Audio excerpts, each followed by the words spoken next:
Good Lord.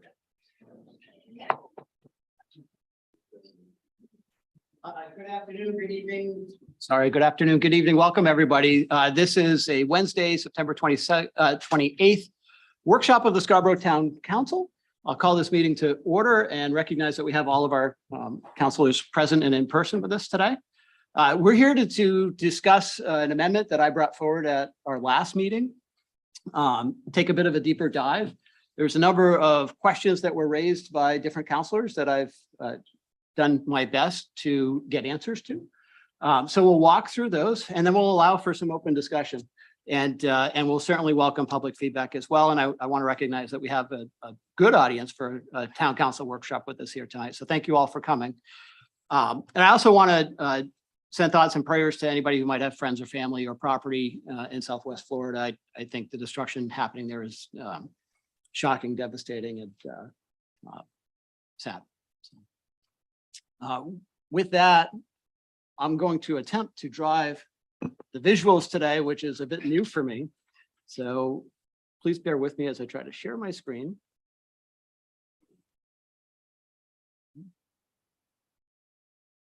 And look at that. It looks like it's working. Okay. So this has been a work in progress. Like I said, it's on relatively short notice. But really what the core of what we're talking about is the proposed phase one of the town center at the Downs. And this is rendering that at a prior workshop had been provided by the developer there. There's a mixed use building here, one here. I believe this is residential, a little residential up around the corner here. I think now we can say this is Allagash and hopefully a supermarket somewhere's off to the right. That's the scope of phase one. There may be some other things mixed in there as well. Obviously, to fund this portion of the development, first they needed some users. They also need to be able to build some residential units there. And that's been a topic of discussion for the council for the better part of a year, is how to regulate the pace of growth within the Downs development. We did a pretty major revision of the GMO that I think does a reasonable job of regulating it outside of the Crossroads Plan Development District, but it was problematic for them, and we knew that at the time. So the next slide is just a little bit about state law, and this one comes from me just because I think, let me see if I can go back. Yeah, okay. I'm gonna try to move this so we can see there.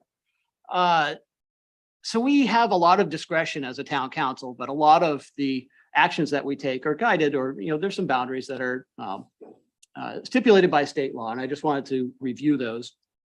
For a rate of growth ordinance, which is what we term a growth management ordinance in Scarborough, you need to update it every 3 years and review it and determine that it's still necessary or still needed. You need to differentiate, or you can differentiate growth permits between rural and designated growth areas. That's something that we take advantage of in Scarborough. It needs to be consistent with a comprehensive plan. That's a whole nother process that towns go through, municipalities go through to envision the future and come up with some guiding principles that we want to use to guide development. And then it also stipulates that the number of building or development permits has to be equal to no less than 105% of the average for the previous 10 years, excluding affordable housing. So they put some parameters around, or boundaries around, how many you have to allow it at a minimum. This next slide, Councillor Anderson suggested including, and there's another one after it, but we refer, I think, a lot to the community survey, and personally, I feel it was very well done. It was great. Actually, it's been used to help guide a lot of town work. And I think one of the more frequently quoted facts out of this survey was that the residents' perception of residential growth, both single family and residential and multifamily, was that it's too fast. Okay, and the survey was done, can help me out, last summer, November. It was published in November. Okay. So not quite a year ago. 2021. Couple of things I wanted to point out on here as well was that 2021. Feels like 2 years ago. Okay.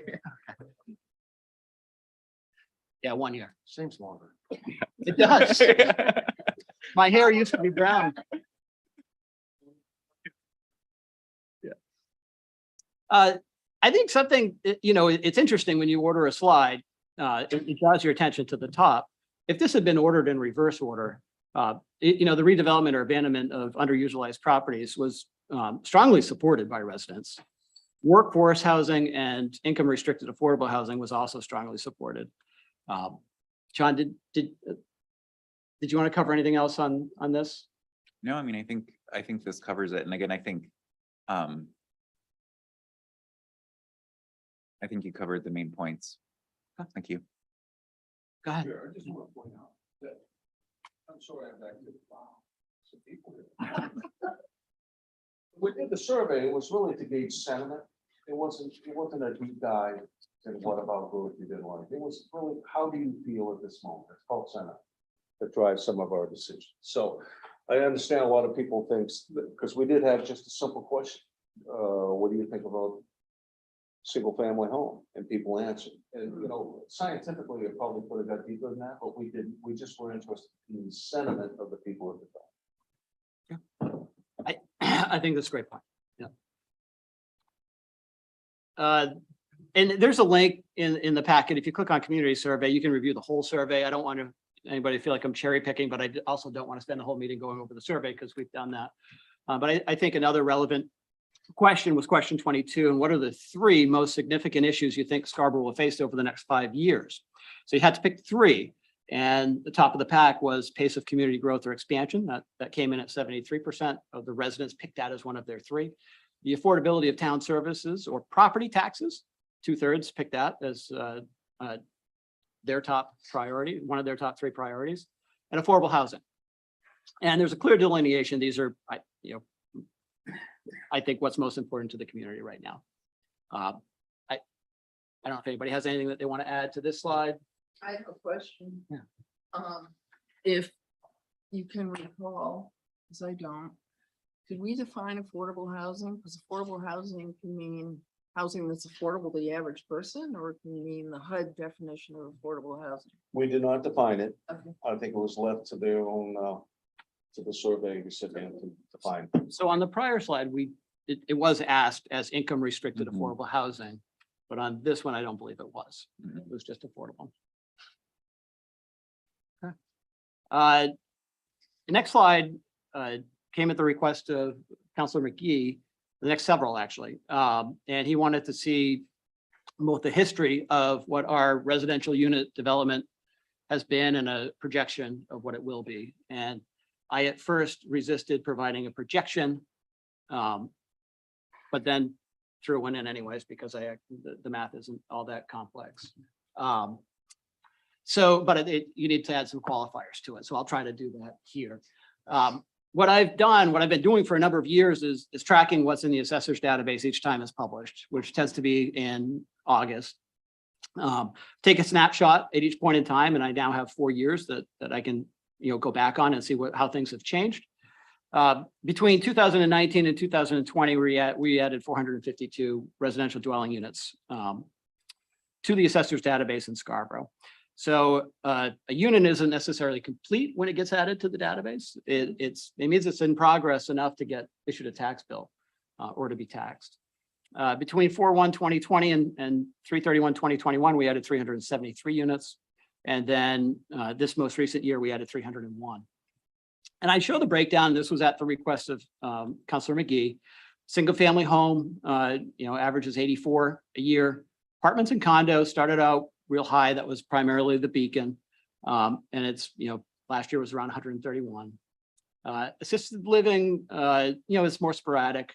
Affordable housing has been a pretty good uptick of late, actually. We're averaging about 46 a year for the past 3 years. To Jean Marie's question earlier about affordable, because I know sometimes apartments, condos get classified as affordable, but are these These are income restricted affordable. Those are income Yeah, restricted. and okay, it okay. would be a combination. We have some homes, I think Carpenter Mhm. Court, that's affordable. There's some actually within the Scarborough Downs development that are affordable. There's some standalone senior housing. Okay. Some family, so it's intended to include everything, but it's a manual process to go through and tag each parcel for what is affordable. So Got it. I think it's pretty close. It may not be perfect though. Okay. So looking at the 3-year average, 375. If we take away affordable housing and add 5%, consistent with state law, it would be 346. This amendment we already have 144 year by right in the ordinance. This would be adding 389 exemptions, basically 289 within the Crossroads Development District and 100 elsewhere, which would get you to an average of 274 for the next 3 years.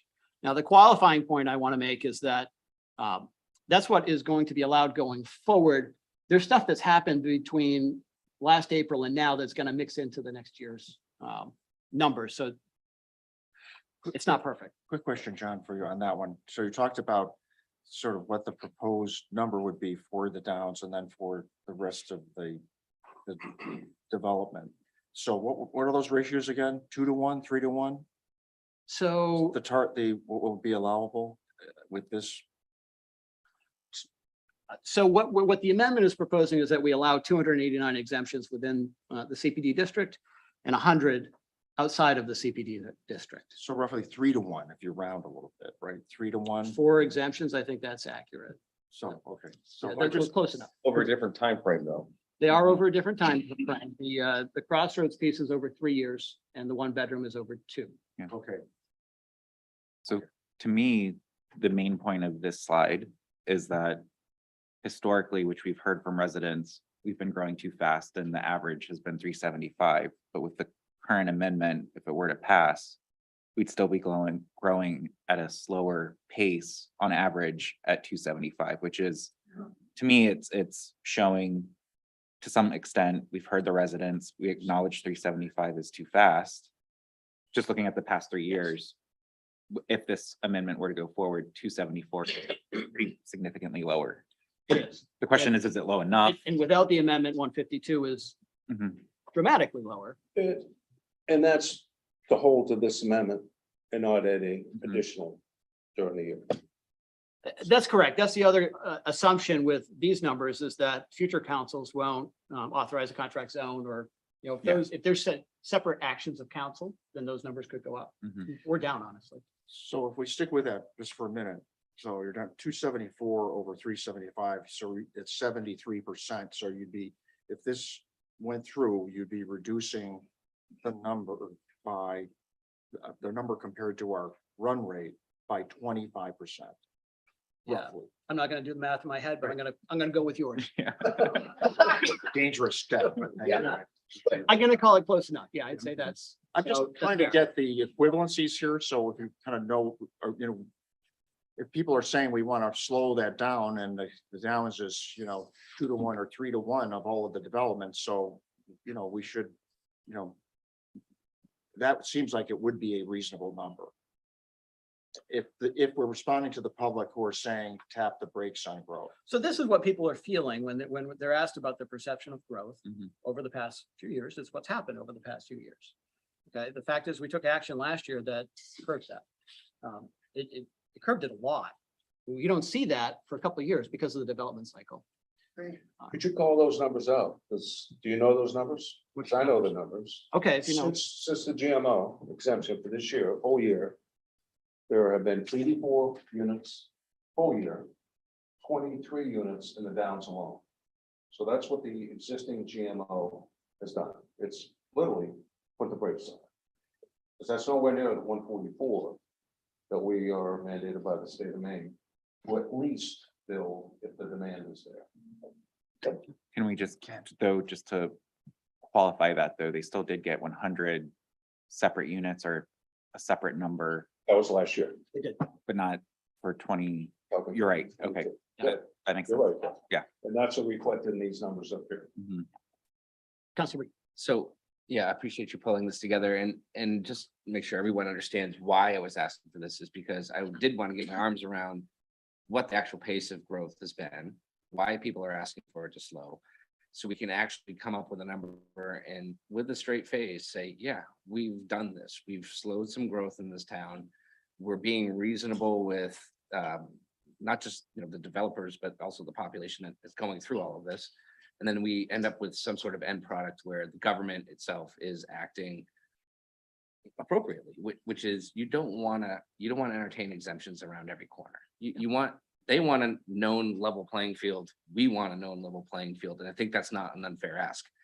My only hesitancy with this, and I know you asterisked it, but we do know of affordable housing units that aren't being counted here. And I know some of this requires a crystal ball going forward, but there's at least 50 units that we know of in the Downs that it's not going to be part of an exemption request and is probably not part of your counts there. So that's the only cautionary tale I would say, like if we're hoping to walk away from here and say, yeah, we basically capped it at 275 per year going forward. Yeah. It actually could end up being more, but we don't know exactly Because of that. what affordable housing is coming through. I just want to interject here, correct me if I'm wrong. Developers are here. The request for the 289 includes the affordable. But I have a slide that we'll get to it. So interesting that you asked that, Nick. We've had it, and we'll get to this on one of Don's slides. We've had a flurry of affordable activity lately. And a lot of them have been sitting in the queue. They all require council of action of one form or another. The last one actually at the public safety building just came through, I think today or the last couple of days, and requested their permits. I'm not aware of anything else that's pending in the queue other than if this goes forward, the 3I development at the Downs. What I would just add, and you said it, but I just, for the public, like any affordable project that's like a true affordable project, there's significant council review, debate, action that takes place. So it's actually probably more rigorous probably for us to assess those true affordable ones, because they typically come to us often looking for CEAs or things. CEA. And so to me, Almost always, except for yeah. the affordable in the Downs. They've put that themselves, but Yeah. yes. so even though it's not including them, the likelihood of them having to go through a rigorous process to get council approval and public input is pretty high. And I think though, to your point, and I know this has come up before in the past at ordinance and other meetings, like we as a council may want to think a little bit about is what we have in the GMO today, where we don't really restrict affordable. Something we want to revisit and decide, is there a range or is there something? I know by state law, we're required that at least 10% of all buildings should be affordable. But to me, that's like the minimum threshold. The question is do we want to set an upper limit? But to me, that's a policy objective that the council should come to some sort of consensus on, if that's something that we feel like we want to amend in the future. And I just want some clarification too, with existing developments like AR development across from 8 Corners, they're gonna have 120 units. Are they required to put 10% into affordable housing in that location? No, okay. Is Only this- the CPD district requires it. Okay, thank you. Yeah, good question. But again, that's something that future councils could change. But do you know about the business park? If those 300+ units are gonna require any affordable housing? I haven't heard anything about that in Okay. quite some time. Well, I mean, it's So 8 years since it was approved, so. I can say they aren't required, and the last proposal we heard did not include any affordable units. Just a quick question. Just thinking about the state law and what we're building, like what is our enforcement mechanism if for some reason, just looking at these numbers, right? It looks like some years we haven't 10% affordable. Is that because, So we have to allow it. We don't have to require somebody to build. okay, so we have to allow at least up to 10%. So if somebody came forward and said they wanted to develop affordable, as long as, So with our cap being 144, it gets complicated. There's not like real stringent rules around it, but you could Mhm. say that we have to allow at least 15 a year. Okay. And Mr. Chair, don't forget that, when in the survey itself, Mhm. people of town there was a pretty high favorability for income restricted affordable housing to be built here. And I would make the argument that an affordable housing, particularly in the case of this unit that's proposed for the Downs, they aren't going to be able to build it unless the rest is built too of this phase, just so you would keep that in mind. Just because the infrastructure costs and whatever, so.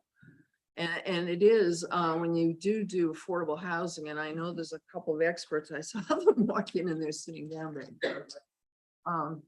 You know, there's there's TIF CEAs, Jonathan, you know, said there's all sorts of things you have to go through, and they have to go through as developers in order to get the funding, because it's usually state and or federal funding to do those projects, because otherwise they wouldn't be affordable, so. Can we spend a minute on this question, this issue? I think. is a Affordable? really good one. Sure. Because I think it ties to the total number and how we're trying to put the pieces together to see what the total math looks like. So what I understand, at least over the past several months, maybe a year, I've heard at least 3, 4 justifications for why we should do this. Okay, one is we needed to activate a downtown. That was the first one. Mhm. Then the next one was we needed to do it because we've got these 50 units there that are affordable and offer special services. So we need those extra permits for that. Then the other one I heard was that no, what we're really saying is we need it because we've got to build out the infrastructure on what was Central Ave, now it's called Market Street. And that includes sidewalks, sewer and lines and 2 pumping stations. So I've got at least 3 there. There's another one, please excuse me, that's been used that I can't for the life of me capture, you know, but so which is it? Is it one of those? Is it all 3? It's all of them. All of them. All of Okay. them. It's all of them. Okay. Do you have a problem with that? I Well, do, okay. because I- Okay. So I mean, the concept is they want to build a street, right? And there's going to be users on that street. And part of the street is the infrastructure, right? The sidewalks, the sewer, the water. And because of development, because it's supposed to support a downtown in the future, everything needs to be oversized and redundant. So it's not a typical subdivision. So yeah, they need to finance that by putting something in on that street. And this is what they have lined up for this portion. Can we ask the developers questions, or is that? I don't know if you want to go said- there Well, yet. you said something that I just don't understand, and I would like to understand. Okay. And you mentioned that what they're doing for this is gonna be different than what they would typically do because they're For preparing. subdivision. Yeah, Yeah. so I'm just interested. Do you have to somebody who can help understand. explain that, or do you want me to try? Okay. You first. So because this is call it a massive development, right? It's an intended to support a downtown in the future. Okay, I'll give an example. I have a hotel in Old Orchard, right, in the downtown. We very rarely lose power because we have power coming from both directions. So if one gets cut off, I'll get my power from someplace else. That's similar to the concept where they have to loop all of their utilities. Whether, I assume power, but power, sewer, I don't know what else, water, gas. So they have to have them coming from multiple directions, and it has to support the whole development and the anticipated future use. So if I put in a housing subdivision, maybe it's a 6-inch sewer line that is used. I don't know what size they need. Okay, so they need a bigger sewer line. For water, I'm sure they need to support fire suppression for all of these. It's really a utility requirement. Remember, we're governed by a lot more agencies. Right. Yeah. So it's a utility requirement instead. Mm. I'm sorry, I probably should have said it that way. But No, that, it is, and I explained that a couple of meetings ago. Yes. We end up having to loop things for connectivity in case we have a problem in one area, they can cut it off on the other area.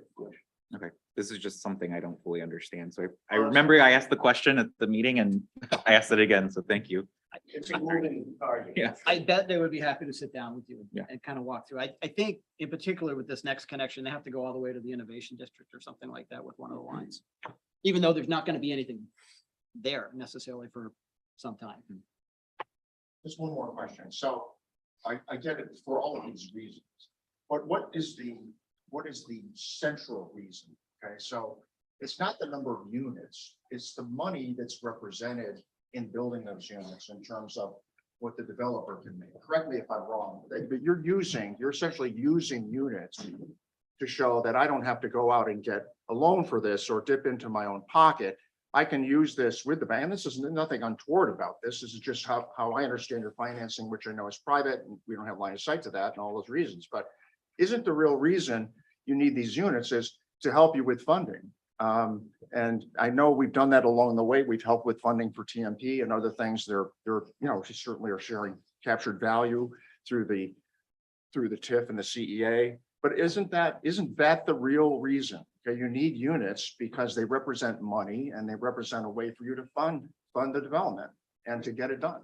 Sure, it's a hierarchy kind of platform where first thing is to satisfy agencies, right? Satisfy requirements. So we do our infrastructure studies, like how we come up with the 289 is really snaps being what you're asking. What we have to. Yeah, just so. Why don't you come up here? we can get So your people can audio. hear, they're watching online. But you can sit down, Peter. Sorry, we're not trying to be formal. Oh, it's all right. Just pull that real close to you. Yep. I hit this button here. I know, I've been hitting Yeah, it. so I mean, we had Don off mic there and you off mic, so why don't we? Can I try to repair? Don, you're saying that they need the units so that they can finance Right. the improvement. And this is nothing nefarious, okay? This is how development works or how our model is working. So I think helping us understand how that works will help us provide the rationale and why all of the 3 or 4 reasons, work in some fashion. And I know you're really good at explaining this, so. So that there is, when we consider what we're going to open up for a district, right? We look at the infrastructure cost, we look at satisfying all the agencies, which is this looping component we were just talking about. And then in this case, we have to come up from where American House is going to put their continuing care operation. We have to start there. We have to go up to Market Street, go left, go over the stream, and essentially connect to the first phase out to Higas. So that's that loop that satisfies the agencies. So then we come in and we look at what parts of the downtown we can light up, those mixed-use buildings as an example. So we do the math on that. And then we looked at other asset classes to engage that offset on the cost of the infrastructure. And when you say asset classes, you mean not only the value of putting them in the ground, but also renting them, leasing them, that kind of thing? Really product types. So like multifamily, mixed use. In this case, we have a handicap, affordable kind of project going. What am I, Remember the name of it. Rocky, the name? 3I, I'm sorry. And that's that building on the left there, that John was pointing out. So we essentially reverse engineer off all those infrastructure costs, and that's how we come up with a number. Okay. And in this case, it's also a big proof of concept for us, for the residents in the town. And the other point, while I have your attention, when you're thinking about those various numbers, it obviously looks like the GMO is working because it has reduced building at a 25% rate or so. But keep in mind that I mentioned last time we spoke that we have our traffic improvement plan for our TMP, for our traffic movement permits. That's underway as we speak. We're a little ahead of schedule. I was showing you kind of the gas tanks very full right now in terms of capacity with traffic. So just keep in mind that granted we've slowed growth, but our traffic improvement stuff's just coming into play. So those two things harmonized correctly should see a marked improvement for the residents of the town. Thank you, Peter. Yes, sir. Let me know when you need me back. You might be Okay, back. we will. Councilor McGee. Hi, so just getting back to the numbers, and for me, it's always been about the clarity, and I know affordable housing isn't in here, and it's not that I want to harp on affordable housing, it's just total number of units that we're letting be built in town. That's really what I'm chasing after. That's my ghost. So just so we're aware, if we went ahead with this and we're at the average of 274, right, over a 3-year period, we passed an exemption with the amendment here. it takes 300 more affordable housing units coming into town to bring us right back to where we currently are for an average. So we already know 50 in the hopper. So now we're down to 250 over a 3-year period of affordable housing units. And we haven't changed the pace of growth. And I just So- want to caution every counselor to make sure we look at it in those lens, because those affordable housing projects can come to us next year. They could come to us in 6 months. And this exemption or the change in the ordinance is going to last 3 years. So that's my only 2 cents on that. So I'm not opposed to diving deeper into other, if you want to put a cap, if it makes you feel, more confident. I will say that the affordable that is coming in right now came before the council 2-3 years ago.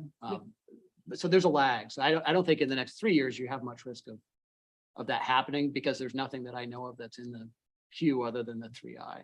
There's one other factor, and I'm not sure it's still in play, but Tom might be able to help with this. Like Eastern Village, they're building usually under density bonuses. So if they put in, X%, I think it's 10% affordable housing, they actually get a density and they can put more units in. And I'm not sure that's still in play. And I know probably haven't heard from them in a little while, but if they came in with another phased development next year, there are a percentage that he can get extra permits if he puts in X amount of affordable, just so everyone's aware. We have that built into our zoning as well. That's true. There are density bonuses that have been gained in Eastern Village and in other projects. None have been produced, actually. And so my prediction is, and I think we've seen it already to some extent, there'll be payments in lieu, I believe, That's typically how he's been dealing with as it. opposed to actually producing units. So there is, and I don't know what the balance is, there is money sitting in an account that the Housing Alliance tries to put to the best use possible. Right. I think Gateway paid in for their extra 48 Hyper units. Shores considerably. Piper Shores, I think, had a pretty substantial payment. So yeah, there's money to chase affordable developments, but I'm not aware of anything in the queue right now. Are the ones that are by the Town and Country headquarters, are those already in your accounting for numbers here? They wouldn't be, I don't know if they're in these numbers. They're going to be in numbers that I show a little later on. Okay. I don't know if they were as of 4/1 in the assessors database. Perhaps not as of April 1st, but they certainly have been issued by now. They're not. So this 39 is actually uplands at the Downs. Again, I hate to make this so fancy. I'm just trying to get my arms around the actual number. That's. No, I think that's also it was what I'm chasing here. a great question. Mr. Chair, though, that's a good point, because this is from the assessor, which means stuff has started to the point that they can at least go to the assessor and be taxed. Jocelyn Place, we approved that 2 years ago. They are just starting to build that now. I was up there this morning, actually, with my dog. They are at least a year out before anybody moves in there. So that's an item of 61 permits that we approve, that a 3-year lag before people fill up to 51 units. So the permits and this are definitely are different. Yes, that's correct. This lags the permits, Yeah. but not all permits are built. You see some that expire, some projects that withdraw as well. It's tough to get your arms around it, and I understand. I just want to make sure everyone in this council is on the same page, that we can pick a number and go around town talking about it, but it's never going to be the true number. I mean, You are correct. We can try to get it close. That's the best we can try, Yeah. right? There's replacement, I'm going to jump ahead to Don's slide, because I've heard you say a couple of times that I don't know what's been issued for exemptions, just alone at the Downs, let alone over town, across town. And part of the revised GMO was a requirement for the town to track the building permits that we issue. And there are summaries on the spreadsheets. I assembled this from the spreadsheets, and then we had to make some tweaks with town staff, verifying the numbers. And remember, it's live. So, I think there was a couple that they hadn't just simply updated yet. One bedroom, there's been 43 applied for since we revised the ordinance. This non-subdivision, single family, there's been 2. Last year, there was none this year. Nobody's applied for the workforce housing. The Crossroads District applied for 104. I believe 2 actually expired. So they may not have been able to build all of the 104. These are the exemptions that are in the ordinance that have an expiration date or a cap. There are other exemption types that do not have an expiration date or a cap. One of them, and it's really in the ordinance for clarity, because anytime you issue a contract zone, that action of council could supersede this ordinance anyways. But it's there for clarity. We haven't adopted a contract zone with an exemption since the ordinance has taken place. We have had a flurry of affordable housing activity. This year, we had the 60 that was Jocelyn, and then we recently had 31 for the public safety building. Yep. Last year, we had 39 for Uplands. So there's 3 projects there. Manufactured housing are exempt. There's been 4 units, 4 exemptions or permits issued due to exemptions there. And then the replacement dwellings is actually somewhat substantial. And I think that's within manufactured housing communities for the most part as well. But if you, or Higgins Beach, you're allowed with an exemption to replace an existing dwelling. Do we have any insight or context? Well, some of these are older, right? The 91 you mentioned, because again, I just look at that number, thinking of the previous slide where the numbers were a lot lower for affordable. So is that just because these projects are big projects These are that permits. lag? And like the 31, for example, was just applied for the permit within a few days of today. Okay. So they haven't issued the permit. They won't make it into the assessor's database until April of next year Mhm. if they start building. And if they pull the permits, they'll have to start building by then. And the other one is Jocelyn, which was approved Jocelyn, 2 years ago, right? but they pulled the permits this year. Okay. So they probably didn't have enough underway as of April 1st. Mhm. Yeah, exactly. So I think just to Counselor McGee's point, which I think is a point that we're trying to do a good job on, is try and provide some predictability and clarity, but especially in the affordable, it seems like there's less predictability that we can get to, but we at least have some comfort in that there's a separate process, especially if they're applying for a CEA. I'm only aware of the one Downs project that you mentioned as the only one that hasn't gone through that process, right? Correct. And that's pretty abnormal. for Affordable housing. I'm just trying to make sure the public knows a little bit. Like, my understanding is it's pretty abnormal for something to come forward without going through a more extensive That's true. process. That's true. The only place that I can think of that has happened is in the Downs. Yeah.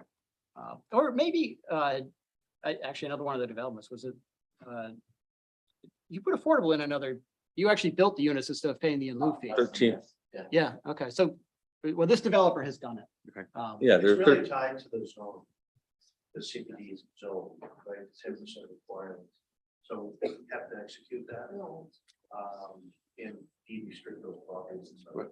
so in And addition, we're actually at this for 2030, we're actually, we're in the mid-30s right now, percentage on units built versus, affordable. So say at 500, we have to have 50. Mhm. Before we're even at that. Yeah. And technically, one could argue you did kind of go through the process. It was just slightly different through the CEA, where my understanding with the CEA negotiation with you guys, that 10%, was it included in there? Or was it part of the TIF or the zone? The zoning. part of the Zoning. zoning, it's an inclusionary zoning. Yeah. So in addition to the uplands, I believe there's 13 other units that are homeowners. It's either condos or single family that are deed restricted and are part of that affordable number. So this slide is specific to the Crossroads district. And this was a late ad today based on Counselor Hamill's request for feedback. So within the Downs, they're averaging 31 a year affordable, 39 this year, 39 last year, 15 before that. In terms of their pace of overall building, it's been 112 average a year. And I just did some of the same things here, with the amendment. I'm projecting their max would be 140. And without the amendment, their max would be 44. So a third of their development is affordable Up based to on this this point. so far. Yeah. What's in the assessor's point, database up to this point. So the other thing, I think this is a really helpful conversation to make sure we get our arms around the total number. The other thing that I know we talk a lot about is, it does seem that we've been, fielding requests for exemptions for a while, and it's a fair statement. But every time I think about that, I think, well, and I hear this refrain often, well, it's, we're not trying to get all these built in 10 years or 15 years. We have a 30-year CEA, 30-year agreement. So if I were to use 112 as sort of what we've done year to date, if that's an average, if that's a good average, they could exceed their number in less than 20 years on a 30-year CEA. So, I know people tend to think of things in terms of straight lines. I know in your business, it's not like that at all, right? It's pretty lumpy. It's up and down. So, but for year to date, and I know we saw this in their numbers as well, they are exceeding virtually all of their production targets and their financial targets, which is good for them and also good for us. So, however, that does for me provide a background, and I hear this from the public. Well, if all of these things are going so well, then why do we need to keep making exemptions for them for more permits? Yeah, I just want to point out the CEA does have a 30-year timeline. I believe the original development forecast and timeline was closer to 20 years. And so they might be ahead on certain pieces, but I think they're generally tracking on that 20-year build out timeline. Well, and I think if you look at the trend here, they were just getting started and then they figured out under the old GMO how to maximize the number of units they could execute. And this time next year, if you look at the number, you're going to see the number be severely reduced because of the actions you took last Because now year. we're down to If this. you do nothing. Well, I think you'll see that reduction. We just hasn't kind of come through the system yet, but it's coming at us. We had this discussion with the assessor about assessed value. We do expect there'll be a drop off on value creation because of some of the decisions the council's made. The other thing I just want to make a point on the affordable housing piece. Keep in mind the pace of growth really matters because you want to make sure that you're not outpacing our ability to provide services. And I think it's really important to appreciate the sort of units we're talking about. In many respects, the units that we've talked about and approved over the last 3 or 4 years kind of across the town, are very, very specific. They're senior focused or other focused. And so from an impact and a cost to serve point of view, that's an important part of the consideration. And as was mentioned several times, in almost all cases, projects that require state and federal funding through the low income tax credits do have incredible transparency into them. They need to, 2 and 3 different things from the town typically. Yeah. It's not something that I'm proposing, but you could treat affordable like, outside of the downs anyways, like contract zones, right? If council takes another action that allows it, then it's exempt. If not, it's not. There's ways that you could put an implicit cap on it if that's the appetite of the council. So just quickly, my takeaway from this slide is 44 is way too low in order to support this type and style of development that I think the developers want to do with these multi-use mixed buildings. My understanding is, and maybe you guys could correct me, like 44 is really just one building, maybe, not even, depending on the building. But yeah, I think that's where the GMO fell short and why we implemented the council exemption process is we knew because of the unique type of development, we needed to kind of create a different avenue because, and that was what the council chose at the time as the primary means. Whether that's been working, I think is up for debate, but I think that's the history of when you look at these numbers and see that 44, I think the council at the time knew that that wasn't feasible to support, the type of development that we're trying to create in this area. I think that's fair. We were solving a different problem. So we had a bunch of people moving to town, couldn't build a house, that just spent a fortune on land because again, couldn't get a permit. And it's a whole bunch of reasons why that was the case last year. But that's what we were solving for when we revised the GMO. And the thought was that we'll just put this exemption category for the downs and we'll figure it out. We haven't really figured it out yet. We're still working on it. And I honestly, the progression of where we are, how we got to here, I think it's been productive to some extent in that they've put some stellar designs in front of us and themselves about what this thing's going to look like. And you can kind of reach out and touch it. And we didn't have that before. So it's not an abstract decision. Do we want to allow this, the pictures in front of us to be built? So I jumped around a little. I don't know that I need to cover this anymore. This is just a different view, and it's I'm going to say less useful than the previous view, which is essentially an assessor's year view. This is by year of construction. The thing is, these numbers move every time the assessor's database is updated because 2022 only had 4 months, right? So, but it is a proxy for the 10-year average of how many units we've allowed in town. And on that basis, our average has been 225. Again, with this amendment, we'd be at 274, and without it be 150, it would be 152 as of this snapshot in time. I will say, we might have different perspectives. I find this encouraging, where we weren't creating any affordable for quite some time, and the Housing Alliance should really be proud of this, this result of what's come in the past 5-6 years. We've added good inventory for affordable units. I feel like we covered the exemption slide. Don, did you want to dig into anything else with this? No, not just, thanks. I also ran a distribution of assessed value between the town overall, split between single family, other commercial. So technically, commercial includes apartment buildings that are greater than 4 units. And I believe a lot of affordable would be included up there as well. But I broke that out just for clarity. So this is the town without Crossroads. We're heavily weighted, a little over 2/3 towards single family. And this is the Crossroads development. They're just over 12% single family, about 42% commercial, 38% apartments or condos. And really 5% of the assessed value is affordable there versus 0.8% in the And rest these of are the town. billions, right? These numbers are billions? These are whole dollars. Okay. So they add up to billions. So this is 4.896 billion. Yeah, we're a big town.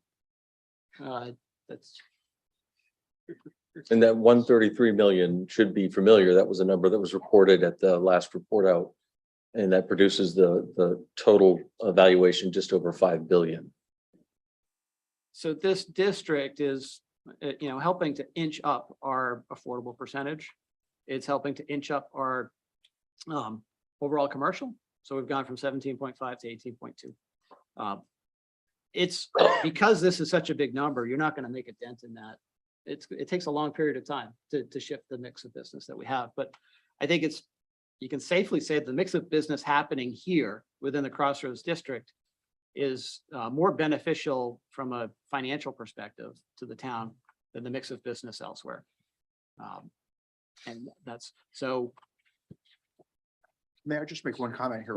This is all generally very good news. And this is a topic for another day. Probably I say a day, not a workshop, because it could take that long, but it's to discuss this model, the fact that, all right, our assessed value is a good thing, and that's good because the captured value is higher, and that means that the money that's generated for the towns and for the town that they can use is higher. But it all depends upon continuing development and continuing appreciation of our built environment in town, right? The value of what we build. So this is just a snapshot in time. So as of 4/1, this is how things looked. Right. And you're going to have to allow growth, because of some of those boundaries that state law puts on us. Question is, where do you want to allow it? When you allow it with a mixed use development like this, the net impact on the taxpayer is benefit. And moreover, can you influence what kind of growth? Growth in what sectors? No, this is all positive. And my point is, I think the model that we have is still built upon controlling the increase of taxes year to year, the increase of our mill rate. And, what happens if suddenly we go into a downturn, or, I know this is a long discussion for another day. And, but I think it's not too soon for us to start at least getting that on our radar screen in some fashion. I think we could spend a day talking about all those Easy. things. Yeah. Just to Yes. stress that in downturns, the good news is we do have a diverse tax base. Because if you're invested in only one type of building or improvement, woe be to you if the market falls apart. I'm thinking of our neighbor over here, who has very little commercial. No doubt. And they're all residential, and they're all up and arms about, improving their schools. Because it is, it's gonna fall on the residential. They don't have any commercial for it to go on to. 25% tax increase. We're Well- talking the cap. Like, yeah, Yeah, we I have, wasn't gonna state. we have a pretty resilient tax base in that, and I guess we're fortunate. A lot of it is fairly well-to-do individuals or businesses that aren't gonna not pay their taxes if there's a sudden downturn. At least that's how it's played out in the past. I think, Tom, we could spend a day on it. Don, I think you're right. Thanks. Did I see a hand up over here? Oh, sorry. Okay, so we're getting out of my sweet spot, which is data, and I'm not gonna go over these. This is just I guess, an illustration, and if you're following at home, you can click on them. It'll take you to the different workshops that we've had on GMO exemption requests. They are primarily related to the Scarborough Downs or CPD district. There was one that we also had on Enterprise Business Park that was what we call a step zero. It was a proposal, but it never, or at least to this point, has not resulted in a formal application. Anybody have any questions or so this is in the past year plus. I feel like I spent a lot of time on it. Next is, this is what was approved at first reading. I'll review it and then cover that. So section E is our exemption for one bedroom or smaller units. I had in my head that it was expiring the end of this year. Staff pointed out to me that it actually expires the end of next year. Okay, so we are not out of exemptions for this category. I believe we have, it's on a prior slide, 20. 4. Yeah, 5. yeah. Mid-20s left. This would replenish that. It would wipe out those 23 70. and put in the queue 100 and bump the expiration date forward to 2024. Section G, when we initially passed the new ordinance, we did issue 104 units for the Downs. And this would change that number to 289. When we did it, we gave them until the end of last year to use them. And with this update, it would give them till the end of 2025 to use them. So those numbers are annual numbers or the number for that? They are 3-year not. period? So these are, and that's a great question, Don. So when you're talking multifamily development, a lot of developers will, to take on a project, need some assurance that they're going to be able to finish the second half or the third. So these exemptions intentionally span years to allow for some of those developments to be able to happen. Because really 44-year, especially in a hot market, you don't know if you're going to be able to pull 20 of the next year. And when you're talking, you got a 60-unit building, it's impossible to build one. So if we were to approve this, that would mean essentially roughly, we would be tripling the number of units that they could build or that they compared to what they have built year to date over the past 5 years. The 112 versus the No, I can go 289. back to that. So Well, it's So- 289 over 3 years. Their average has been 112. Okay. With the amendment, their average could be up to 140. okay, But okay. I know next year is going to be a dip because they've only pulled 25 permits or something this year. And we think that one dip downward in the past year or year to date from 21 to 22, 177 and 98 is because of the last set of changes we made with the GMO. They had to pull all of their 104 exemptions by the end of last year. So a lot of them are in here. Some of them weren't quite in process yet. But yes, the dip is due to the, Thank you. and the dip, if we don't do anything, will be bigger Okay, next year. thank you. Just throwing this out there as an idea for consideration. Because again, I see the 140, it's bigger than the 112, based on Counselor McGee's comment about still not having full clarity around affordable housing. And then just knowing we're not using up all the permits in our current allotment and the 144, correct? Like that's still, there's still a lot in there. There's permits left. I don't know what the exact. number is. Okay, Used 84, I do believe. so we still have 60. I guess something to consider is, can we ensure that before we give more, we try and use more out of our own annual allotment. And I know even in the GMO, we have 30%, I think, in the CPD. Could another way to kind of reduce the number and just try and create more predictability, because I'm personally would be very supportive of upping that number percentage to the CPD as a means to give them more of the annual allotment to try and limit the amount we would have to give through exemption, because I do anticipate that that's where the majority of the development is going to take place. And we might in that 144 every year, if they're not having to tap fully into it or other developers don't need it, like I just suspect we're going to have excess each year.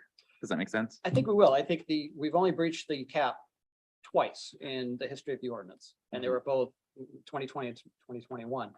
The problem with that approach is for multifamily developments, the numbers don't always work out on an annual basis like that. You might want to build 2 buildings, which gets you to 120, right? But if you're only going to give them 100, for example, they can't, it's hard for them to really plan ahead. So I think doing it through exemption has an intuitive appeal. I don't mind lowering that 144 number. I'm not. I don't know if we opposed to can that. lower the 144. I think we can. Mandate. I'm just saying, can we give them, not give them, but give the CPD district Carryovers or or something. something along that, those yeah. lines. We can give it some thought. Because again, it's kind of almost inflating a little bit your number, right? For that, if you go back to, This is the max, yeah, it's the max. max. which, so you know it's gonna be less than that, Yeah. aside from the mitigating factors that we talked about. Mhm. Mr. Chair. I'm gonna probably get shot here. But I'm gonna recommend that we move public comment before the item number 4, the discussion. We've all heard the same information. I'd like to hear what the public's got to say before we enter into a public. I think that's fair. Or discussion. I don't have, Anybody object to that? I do want to ask I can see a the law. question before we discuss. You want to discuss first? I just have a quick. Yeah. That's all right. So I want to be clear, like some of my, I think frustration from Wednesday night's meeting stems from, I feel like we conflated 2 topics here. Because I think most of us on this council would acknowledge that the current GMO was really slamming the brakes, which some people in this town are great. But I also think you have to pay consideration to people who've started projects and you kind of pulled the carpet out from under them. So I think we all can acknowledge that GMO probably needs a fair amount of work on its own. And my concern with kind of taking the exemption request from the developers and melding it into this to make it work better, I feel like we're leaving ourselves pretty exposed. And I'll just give you an example. So if we change that to 289 dwelling units, it doesn't dictate what type of dwelling units. They could be all single family homes. And we've done nothing to say that's not what they're going to do. I don't believe that's what they want to do with it, but we would have no recourse. So when we removed the GMO exemption request out of the light, we lost some leverage there to dictate how that was going to be built, what was going to be built. And then for me, what was important too was just making sure that there are benchmarks and guidelines about what was being completed before they were being issued. And again, we're assigning away that ability with this change. So those are some of my major concerns. I feel like there were 2 subjects that should have been taken up separately. And that's where I kind of came in from, just as some perspective. I think that's, in terms of, I think it's accurate. This does not direct them to be purely mixed use or multifamily. And it's funny because I was paranoid about the same thing. And I think Councilor Johnson was as well. I actually went back to the meeting where we approved the new GMO and issued them the 104. And Councilor or Chairman Johnson at the time pulled up a map of what they were proposing to build. And that's exactly what they built. And Ken actually went around the development with his dog and counted them. And Pennies are it's hot, exactly what they built. every So one of them. they have some incentive to do what they're saying because they don't have another runway. So they're going to need some other longer term path forward. So that was enough to satisfy my concern for that issue. It may not be for everybody, but I would note that the revised request, the 289, I think that was dated September 7th, did have a graphic associated with it that showed particular Yeah. numbers of units at particular locations. And I think They're all within the area shown earlier tonight, with the exception of 20 or 22 up in the Innovation District, as I recall. And we could add language that says, mixed use or multifamily dwelling units. We could add conditions under here. I was going for clarity and simplicity with what I brought forward initially, so that at least And- everybody can start off at the same place. I understand. But I'm just highlighting some of the concerns from kind of conflating the two, like Yeah. where we started to mix the two topics up. I think is we can get ourselves in trouble and also leads to maybe some uncertainty if the market changes 2 years from now. And they decide that multifamily is not where it's at anymore and single family is back in style.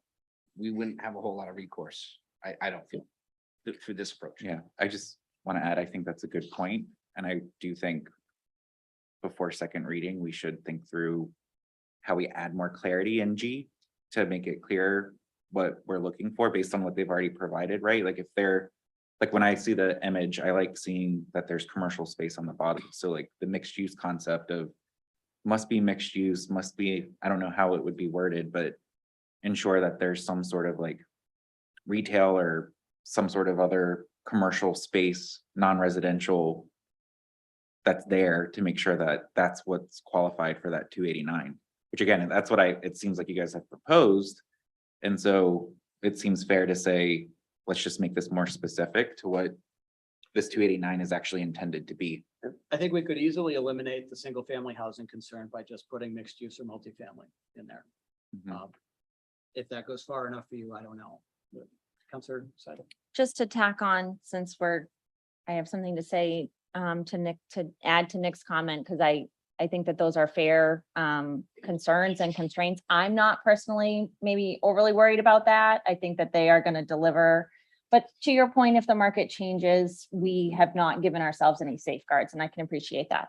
The other piece of it that I'm not thrilled about in terms of going this route as opposed to the exemption route is we've now completely eliminated this discussion of public benefit. And some of us on the council have put a pretty significant chunk of time into really trying to drill down on that public benefit piece and have those conversations. Two of my committees that I'm liaison to have spent a significant amount of time trying to define what that means to them as committees to make recommendations to us. And so I'm a little hesitant to just completely let go of that piece also. That piece is a tougher nut I know, to solve for. I know. Through this, or really through any, either path, that's where we got held up. Yep. Because what they are asking us to do is allowed in the zoning, and in fact, required in the zoning. We talked about their 10%. They have all kinds of things like that. When you start to tack on things that, just because they're trying to do what you already require, it didn't settle well with them. And I can see their perspective on this. If you change your zoning or change the, so if those ideas are worth pursuing, they should be, same thing with affordable, applied to everybody in town where it makes sense. And I think that discussion is still, it's worthwhile. But I think we should be changing our rules, policies and zoning to extract that public benefit, to make sure that any development that happens is going to benefit the public, because I think that's the presumption. Sure. And I don't want to detract from the conversation about the amendment, because that is what we're here to workshop. I just think that the exemption, whatever we're calling that, the exemption process, when that discussion happens, whether we completely repeal it or whatever we decide to do, we need to acknowledge its shortcomings and be honest about why we got so stuck. Councilor Hamel and then I Katarina. had one quick question and then a comment. What happens in 2024? Say we approve this, okay, it's a one-off, we all accept that. We know there's more work to be done, not a perfect world, okay. Let's pass it. Then what happens in 2024? We're back doing this again, yanking our hair out? So, yeah, they're not done at 289 units. They need a path forward. This gives them a leash, I would say. It gives them the ability to prove themselves so that a future council or us, if we want to take it on sooner, can try to define how to regulate and pace growth in the Crossroads district. So the comment I would make is that this is still the core of my discomfort, and that is that we have made two well-intentioned, well-motivated attempts at this, and we're still not, the first one was okay, the second one we went too far. Now we're trying to calibrate with this motion, but it's still cluttered. We still have a lot of stuff that's on the table, something else that'll be repealed if we approve this. We've got a authorization that is still live with Tom to negotiate for us. I'd like to make sure we clear the decks of whatever is pending if we are going to do this, number one. And number two, don't forget about this whole thing we did related to the community benefit. We took the rules that we were using mainly for contract zone applications and amendments and out zoning permitted use changes. And now we pulled them into the GMO, and it's not working. It's too much latitude, and I think that needs to go. So I'm just concerned that this alone is, we're addressing symptoms. It's going to get us part of the way there, but we still got a ton of other work to do. And I'd rather start with that other work along with this than punt that, than So- kick that can down the road. So I can be in that camp. This is what I'm proposing. That's not to say I'm not open to other solutions or other ideas. And if there's appetite in council to take a deeper dive into the GMO, I'm fine with that. I think what, lessons learned from the past year, to Nick's point, it's really tough to predict where the market's going to be in a couple of years. And even in the course of the whatever months that we were negotiating, the market changed, and their confidence to execute some of these mixed use buildings changed. And to take a bigger bite at the infrastructure, I mean, that's, and I think that dynamic is going to be there. I think they're confident about executing these 289. I don't know where they're going to be in a couple of years, what that next bite's going to look like. I think they're willing to go through a process to try to put some definition around it, though. And I like the town center concept, but it was, I think residents should have an opportunity to participate in that, maybe a little further. Quick question, what's the status? I've lost the thread on this, but what is the status of where you are with the planning board on the downtown district? I know you've done sketch plan, master plan. Where are we with that? With the downtown? Maybe there's Dan Bacon. We have a approved master plan, we have to amend it. Thanks, Dan. I'll get the real. In terms of the town center layout, we have an approved master plan, but that's from a prior design. And we've held off on submitting plans to the planning board to amend it based on the new design, based on this discussion. So we've worked with the downtown committee all of last year, 2021, took their input and presented those plans with Cube 3 to you folks, I think back in February, and then also maybe in April. And we're ready to kind of progress with the planning board, just kind of waiting on the outcome of this discussion. And would that include sort of what units you're going where kind of thing and timing? Yeah, so the master plan's the first step with the planning board. And we go from master plan to subdivision, and subdivision is actually where, with the planning board, we get into specific site review. How many units on what parcel, and go through the review and approval process. Thanks a lot. You're welcome. Councilor Katarina. Thank you. Couple of things. First, as to Counselor Johnson's request to vote, public input. I want to hear from the public, but this workshops for the council. And it's unusual, or in the past, workshops never had public comment. And now we're going to allow this. So I would be curious why you want to, and then I have something else after. Why you would want public comment before discussion. Well, Mr. Johnson. I'm curious. is this on? Oh, would you- Anyways, right? Oh, I have words. Oh, okay. No, it's only that we all saw this information. Yep. All at the same time. And then we're gonna have a discussion, I think the last bullet is a discussion on the exemption from, and we're gonna discuss, not vote, We're but there now. discuss enhancing this in some manner in the very next bullet. So before that discussion, I was just suggesting to hear from the public, because we all heard the same information at the same time. That's all. Yeah. It was a request. I understand if the majority does not like it, everybody will forgive everybody. Yeah, I mean, I was just curious about that. Yeah, that's all. It's Public And, engagement. and I would prefer to have us have our discussion and then hear public Okay. input, but that's me. Mr. Campbell, would you stop? Do you want me to stop It's sharing? technical, I'm sorry. Oh, okay. You want me to sorry. stop sharing? Um, Does anybody need This- this visual up on the screen anymore? No. We're gonna get our happy faces back on. We just Okay, had okay. people from, who were watching on Zoom who couldn't see us, so that's all. Oh. oh, whatever. Sorry for that. Yeah, no. how'd you know Um, that? So back to public benefit.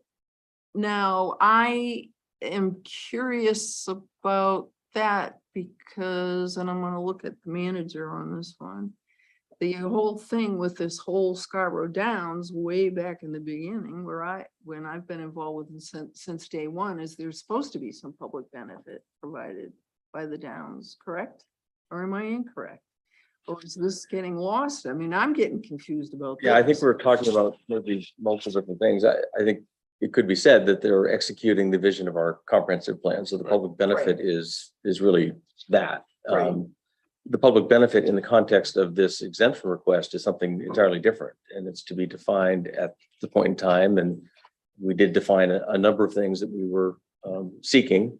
We may have shot too high and frankly, it got a little too complicated. And frankly, we didn't know enough about what we're asking for in some respects. And so for all those reasons, we really kind of stumbled a bit and haven't been able to deliver that piece of this discussion. So what, Just let me say, having said that, we've had very productive discussions and I expect that we'll be able to pick those back up and continue them.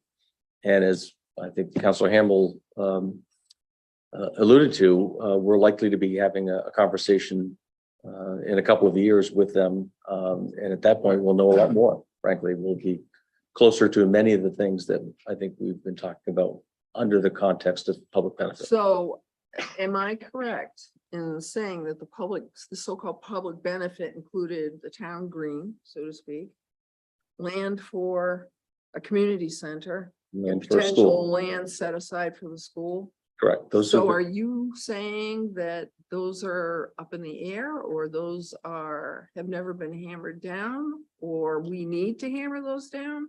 they've What's all being been, said? they've all been discussed. I think when I reported out to the council back in, was it July, in terms of the status of my discussions, I wasn't able in any respect to kind of lock down any of those three. The closest one would likely be the town green.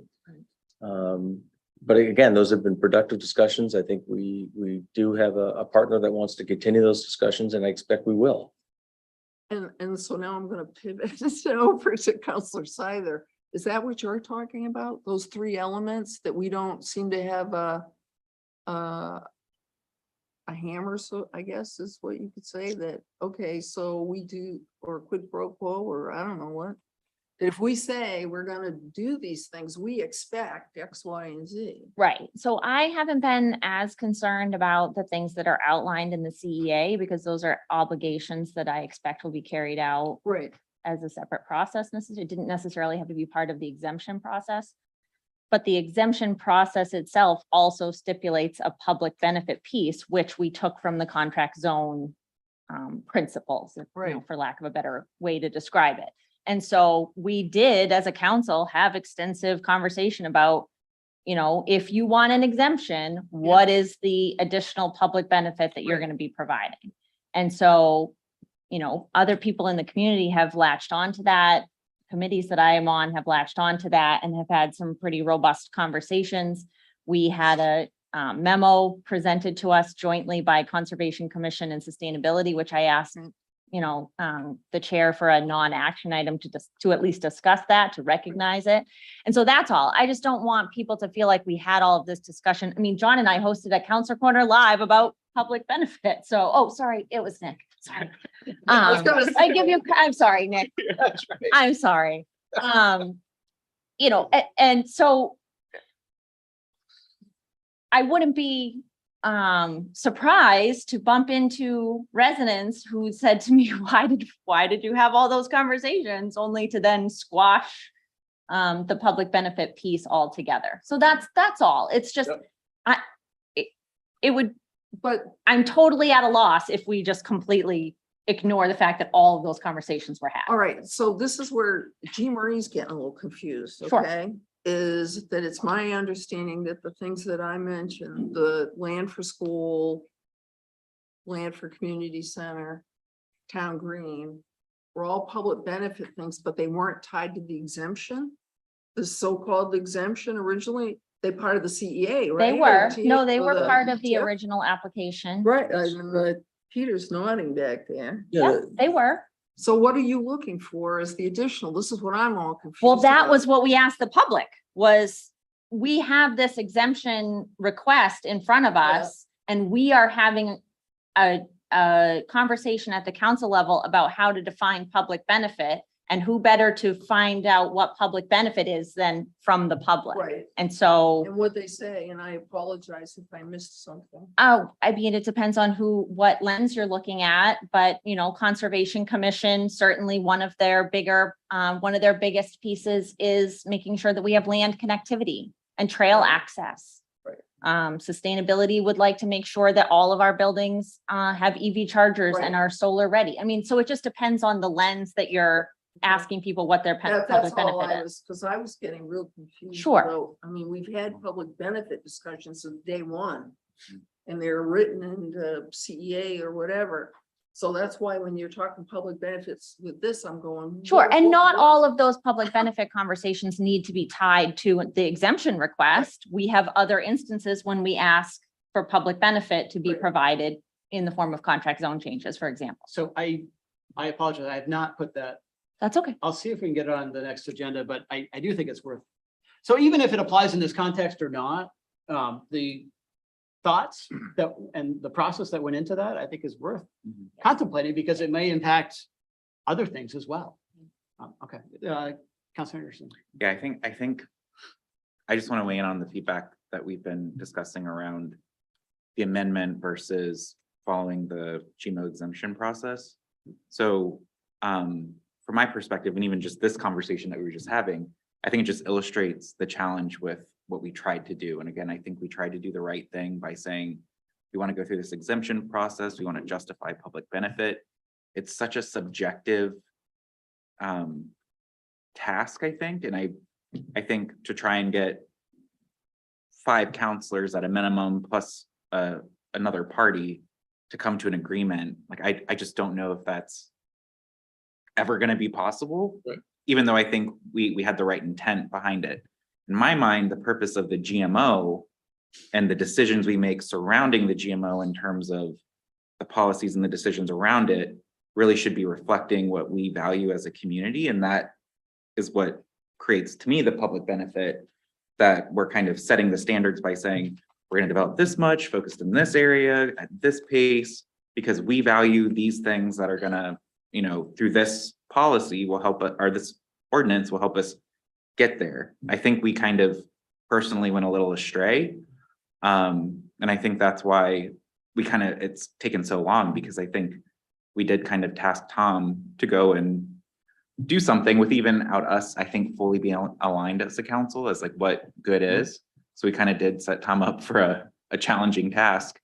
But that being said, I do feel like we do have the rule of an exemption process. And it, my frustration last week was more, we set a rule.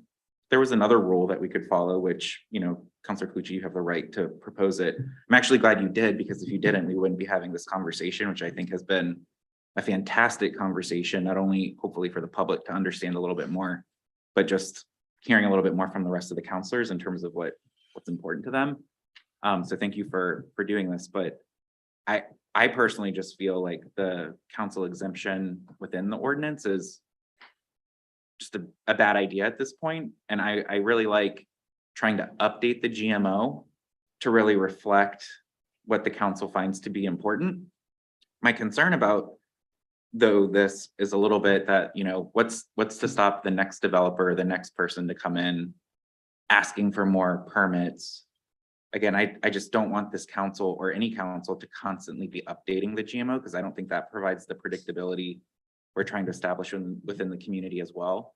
So one thing maybe to consider if we do move forward with this exemption would be, let's freeze the GMO for 3 years as it's intended, or add a stipulation that if we are going to make a change, it does require a supermajority, just to make sure we're providing some of that checks and balances to make sure that there's a standard. Because again, if this is what the majority of us agree would be good for the next 3 years, let's try and stick to that so that the developers know what the rules are, the public knows what's happening, and hopefully we don't have to continue to have many conversations with developers. Like, I feel like there's other things we need to be doing, and I think the development, the growth is really taking over a lot of our agenda, so that we can't talk about those great ideas from conservation and sustainability, because those ideas may not be GMO public benefit things we need to debate. It might be things we might want to change in our ordinances and zoning that could actually, be a better mechanism to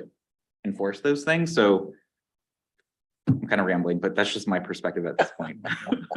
So I think that's fair. I can say I've absolutely struggled with this for almost a year.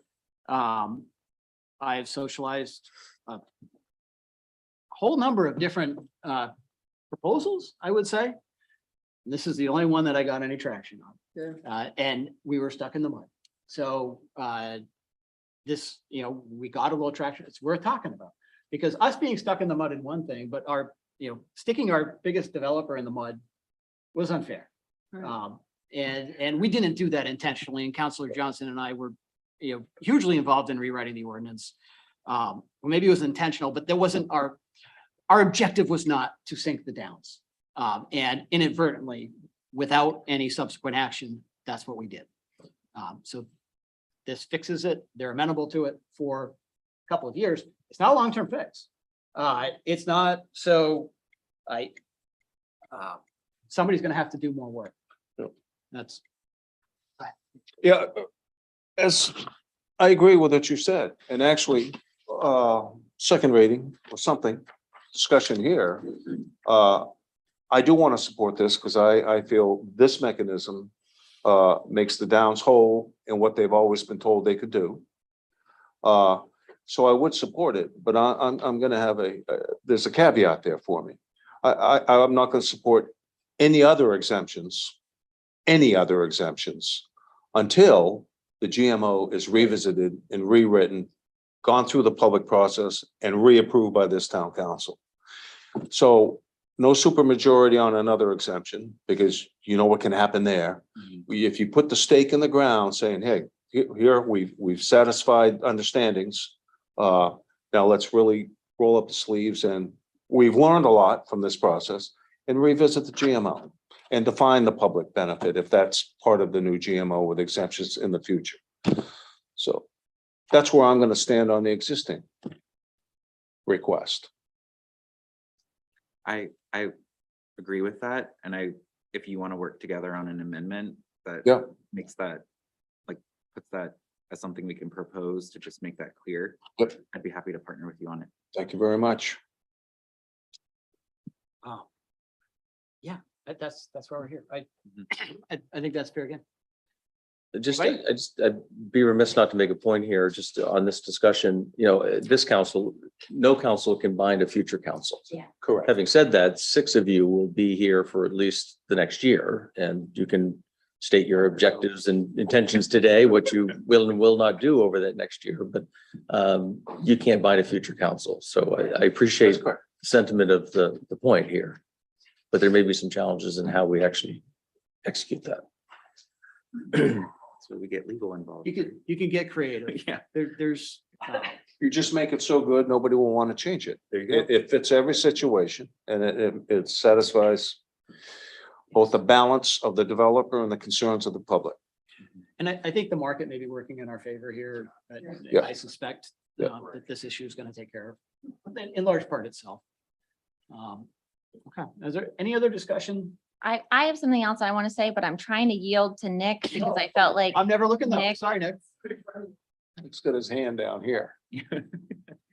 So I mean, I think from where I'm coming from, I'm still rather take these two issues separately, because I think that the GMO exemption, the way it was proposed, I feel I could get behind and support as long as there were benchmarks and guardrails in place. Yeah. Permits are issued once you completed X amount of commercial space, you're, you know, some sort of making sure we don't end up with piles of dirt at the end of a 3-year period, half-built things. That's where I feel it, as long as that buys us the time to really fix the GMO the right way. So that's kind of the way I'm looking at it, which I don't love a temporary patch to a GMO. Because there will be more that come in and ask us for extra on top of it. So that's, I like the idea of keeping them separate and not conflating the two. But I'm one vote. So just to clarify. And then can I'm sorry. No, go ahead. Yeah, so one last thing is, one thing to keep in mind as we go through this process, I think the question we should be asking ourselves really is 275 units per year acceptable? Just as a benchmark and on average, and because we're at 375 over the last 3 years, that's 100 units or less per year. It actually still gets the Downs started on their downtown area over the next 3 years. Is that a reasonable number? And I think if we were going to involve some of the public feedback, that's a good starting point on the number. And from what I can tell, it seems like there's at least some support on this council for that 274 number in general. So if that's the case, you can get there through the exemption, and then we can still kind of pump the brakes on the GMO and work on it for the next year and really get it right. That's where I'm coming from. So I'm gonna let it go a little outside of my box, but so what's on the table, or will be on our agenda, is this amendment. You can write it in the form of an exemption. And this is where so there's been some concern expressed in the public and amongst counselors, and honestly amongst legal, about the validity of that exemption process, about whether the council should be the one to make that determination. So we can work, it only requires one meeting and a simple vote. It's a simple order to grant an exemption. It doesn't require a public hearing or first reading, second reading, any of that. We can put that on an agenda. Honestly, this put a little, even if we do that, this put a little process around it and a little more discussion than maybe would have been had otherwise. Councilor Hamilton. Building on your statement, as I have a question. So if we were to put this forward, it's going to be on the agenda a week from tonight, right? So the council already took action to make sure it's on the next. All right, so it's there. Is it possible for us to have other motions that would accompany that? Yes. That would address some of the things that we've discussed? Yeah. And then we would develop those between, quick like a bunny between now and next Wednesday. And then look at the whole picture, because I kind of line up with Councilor McGee here, is that I just, this alone to me is just too narrow, a move, and I'm not comfortable, supporting that without other things on the table. They move forward at the same time that could address 2 or 3 of the other major issues that we have. I was just like, can we talk a little bit about that and get some clarity around what are the specific things? Because again, it's similar to what I think I heard from Councilor Johnson, which is like, if we're going to approve this, then let's add an amendment that says something else that makes us feel more comfortable. So if there are specific performance standards that people are thinking about, like what I heard from Nick was kind of a performance standard that we would want to ensure. That's why I say that. But if there's something else, like what are they, so that we can just start that conversation now, even if it's just an idea. For one, I would want a motion that would clear the deck of anything else that's pending that was related to this. And I know we have some verbal commitments that have been made, or oral commitments, I guess is the correct way to say it. Let's be clear about what we're going to do about those. So sweep them off the table. So we already have in writing from the Downs, this action approving it would clear the deck. That I want The to way see they that- worded it was as I proposed it, but if they don't clear it, we can clear it. We And I can want take an action item that would say that to the public, that would be, recordable, and look, we could have that for posterity. So that's one thing.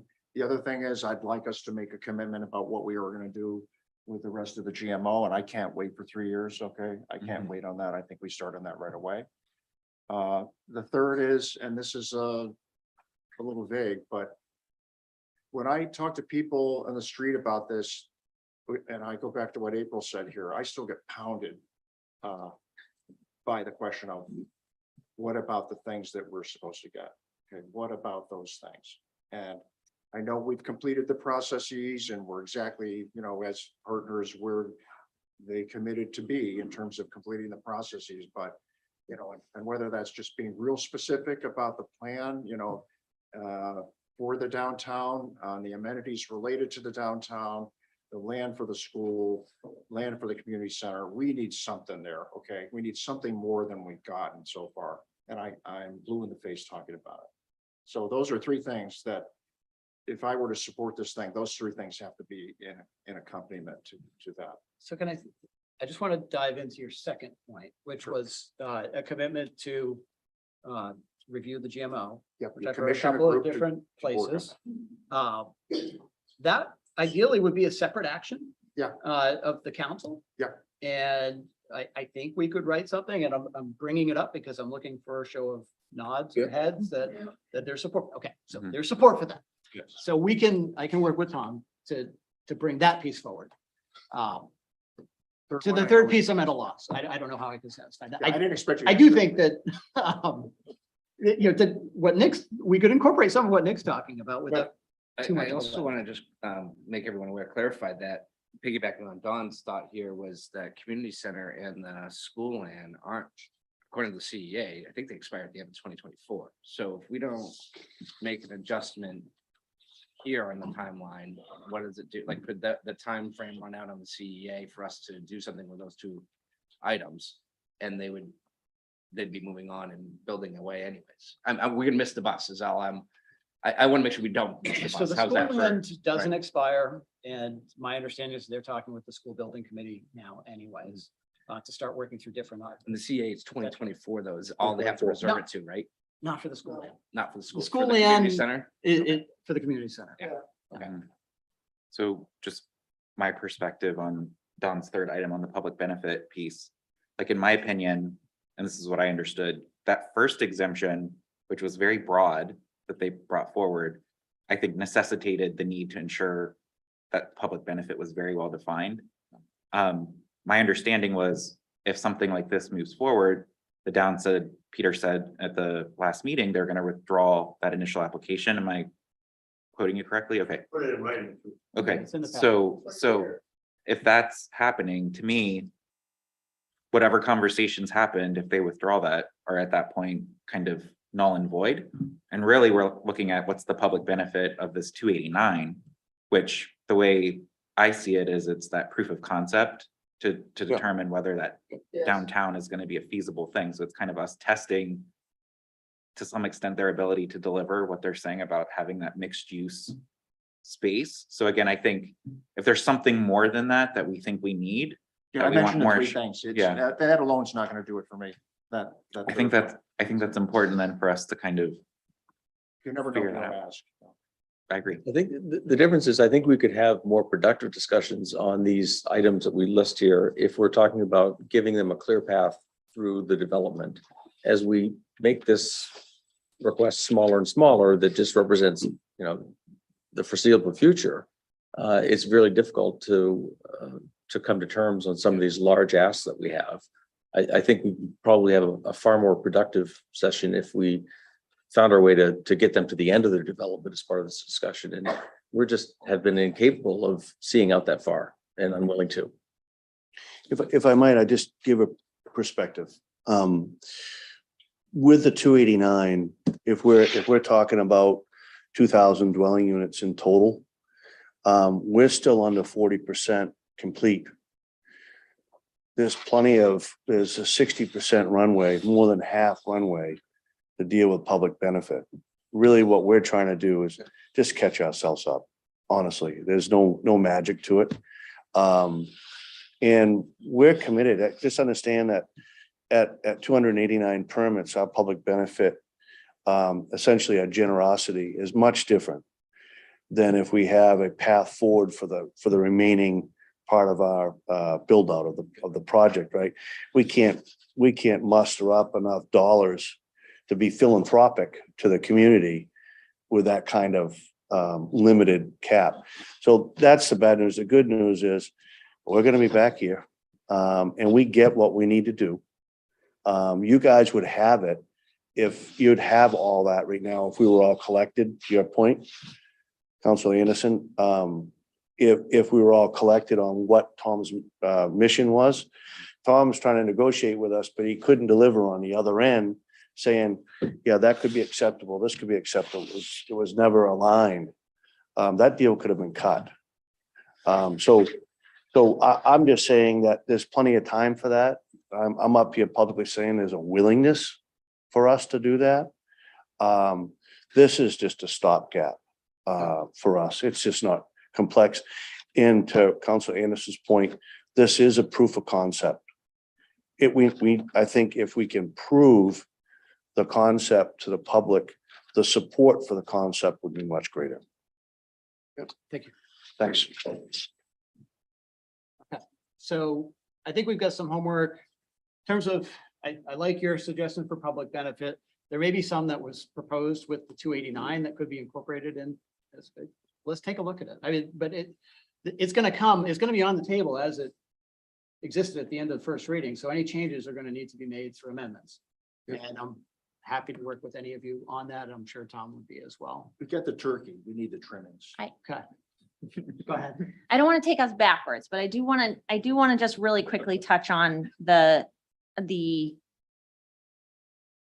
some of the fallout from last week and the way that John presented this, and that it may have looked like there were 4 people that were in favor of doing something that required a simple majority when the exemption process requires a supermajority. And, you know, we can't control public perception, but we can control and make sure that we're all good with each other. And I think that this workshop has been one of the most productive conversations we've had as a 7 since I've been on the council. And so I'm so glad that I voted in favor. If for nothing else, we had this conversation. That being said, like, is everyone else satisfied council-wise that we're not trying to circumvent the process? That at this point, we've acknowledged that we tried an exemption process, which we all, you know, acknowledge all has that supermajority clause. Thank you, Councillor Johnson, for really sticking with that. And when John brought this forward and I said that I would be in support of it, it didn't even occur to me, and this may sound really naive, but that's okay, that if it didn't have broader support, that it would be perceived as us trying to circumvent the process, because I did half expect to enter into the room and have 5 or 6 people be in support of it, which to me put the supermajority conversation out of the picture. It doesn't put it out of the picture for everybody. We have this rule when dealing with exemptions that requires a supermajority, and we're basically just saying that process wasn't working for us and we're going to go this avenue instead. And I don't want anyone leaving here with ill feelings about having chosen one process over the other without having said their piece about it, because there was no maneuvering or manipulating on my end. It was more just, I was okay with entertaining this conversation and going with a GMO ordinance change instead. If we clear the table, which Crossroads Holdings has said they, in a letter to the council, has officially withdrawn their 2 proposals. As far as I'm concerned, there are no exemption requests to discuss moving after today. Correct? Or after the discussion that, There's nothing pending. okay, There's still the mechanism through the GMO that somebody could request one. And I okay, think that's what Councilor Anderson and Johnson were talking about. Maybe we should close that door for a period. okay. But I also think we haven't, still Tom is authorized to be negotiating on our behalf. So that's part of vote clearing that the table forward. for you. Okay, that's a specific thing we need to do. Okay. Nothing personal, Tom. Yeah. Wait a minute, just for clarity on that. So you're suggesting We Stop remove that. authorization of negotiation. which there really hasn't been any. There hasn't been any. So we'll do that anyway. It's Sure. like you said, clear the Clear the table. table. I could negotiate it's all I out there. want, but it's up to the council whether you accept He it. Might needs to- dust it we off need and to use it approve someday. So we'll make sure we clear the table. That's fair. I think we're. Sorry, John. Well, I think we're ready to have the conversation now. So that, some of what happened last week may have helped. Let's be ready to have the conversation. I don't have any hard feelings. And I apologize if I said some things that I shouldn't have as well. Counselor. I was just gonna say the same thing. I mean, I think I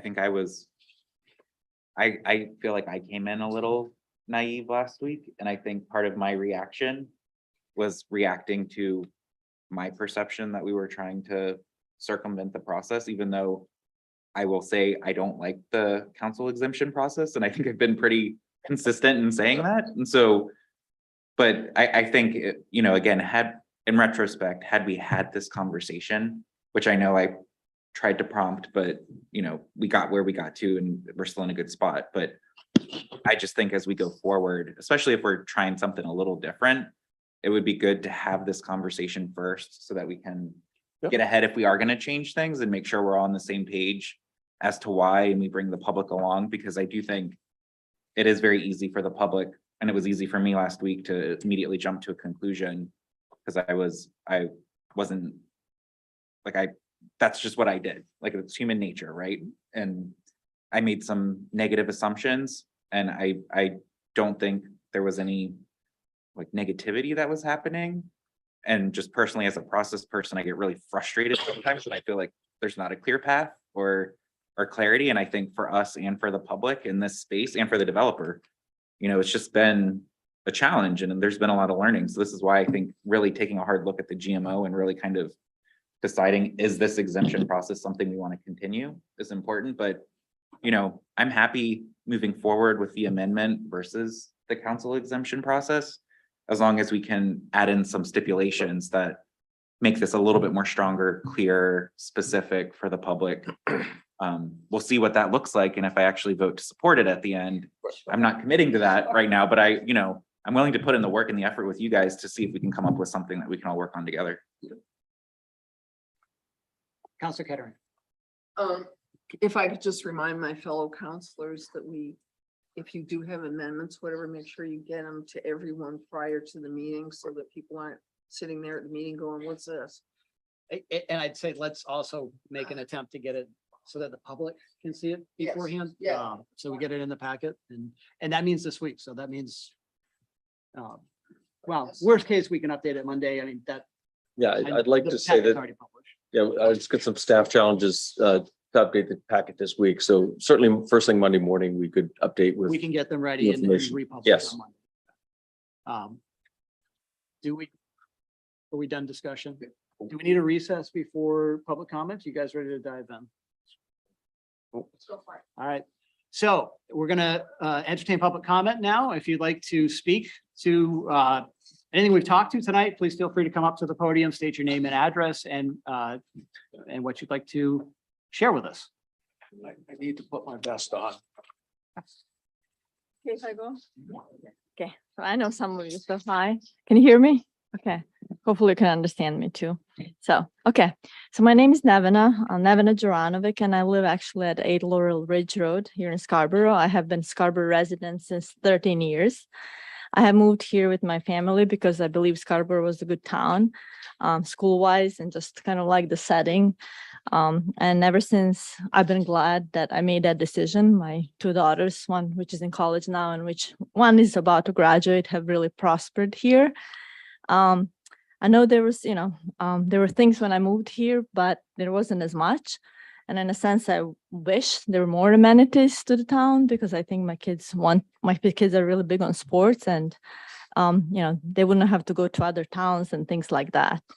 Over time, I became really interested in the Downs because my dad was actually aging, and he needed to move out of his apartment in Westbrook, and he's actually a Downs resident, and I can't tell how happy I am to go when I visit him. I love everything, the landscaping, the setting, the dogs, the people. He has really flourished there, and he doesn't feel as isolated as he did in Westbrook. So I can only say that I'm in support of the growth, not anything, that's huge and, really rapid and, where we can't, find the parking and basically be able to drive around, but moderate growth, I think is good. I think it brings new opportunities, both business-wise and as well for socialization, I think for kids especially.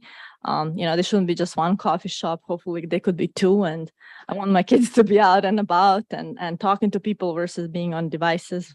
Thankfully, they're beyond that a little bit. But, I think change is hard.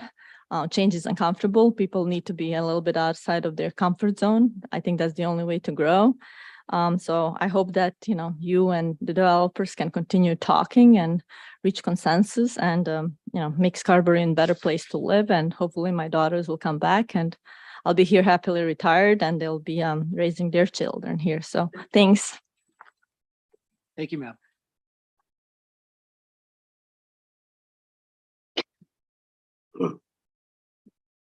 Hi, my name is John Krasnick, 12 Evergreen Farms Road in Scarborough. I'm not really here tonight to really speak to the exemption or the amendment. I just wanted to mention one thing that really hasn't been mentioned really so far tonight, which are interest rates. I'm a commercial loan officer, and I can tell you every day I'm seeing how interest rates are affecting development. We are getting loan requests in, and I have a feeling that if the loan request was printed and put together a month ago, when we go to underwrite the loan, we're already seeing cases where we're having to cut loan proceeds because the amount that was requested a month ago is no longer able to meet the debt service based on how quickly interest rates are going up. So this is more of a FYI for informational purposes. There is, I think, somewhat of a time sensitivity to this. If there's things we hope to get out of this development, make a decision and allow these people to secure their financing before interest rates keep going up, because it really does start to impact budgeting and so thank you. Thank you.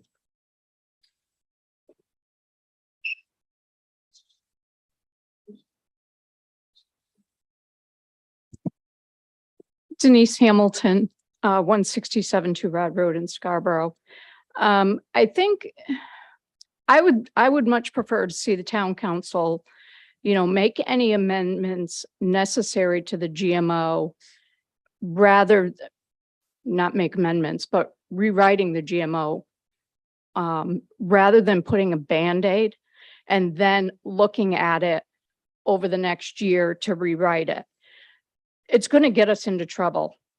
Nothing is being discussed here about the schools. I know Councillor Anderson can, respect this and me saying it.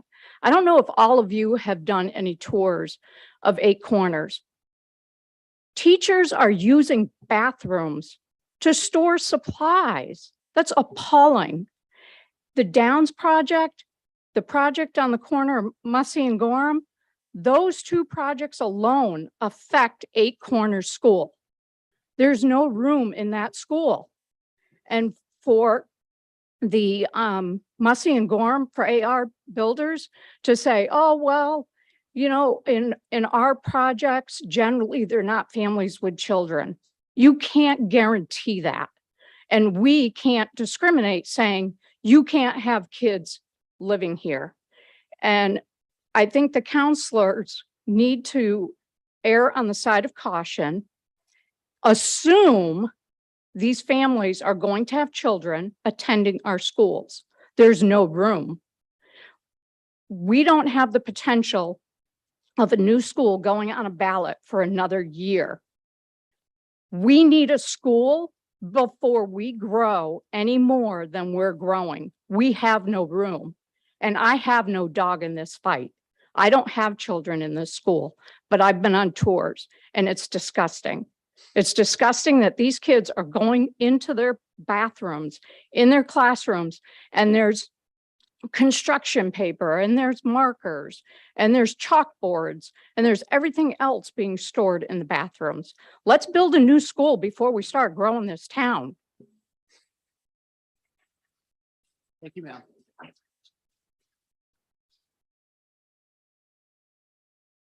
Good evening. I'm Kim Sawyer. I live at 7 Lawton Circle. I grew up in Scarborough. I graduated from Scarborough High School. I moved back and bought a home here in 2006. My husband works for the town. My daughter attends the middle school. My parents still live here. So I'm very vested in Scarborough. I felt compelled to come here tonight to voice my support for the proposed amendment to the GMO to allow construction of 289 units at the Downs over the next 3 years. For as long as I can remember, this community has wanted a town center, and I feel this is our opportunity to get one. As Councillor Johnson mentioned at the last meeting, an agreement was made between the town and the developers to build 1,800 to 2,000 new homes over the next 20 years. We need to honor this commitment. What is being proposed allows for a reasonable and responsible amount of growth and development.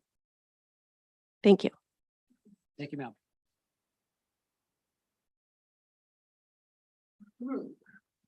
Hi, my name is Mo Erickson. I live at 288 Pine Point Road.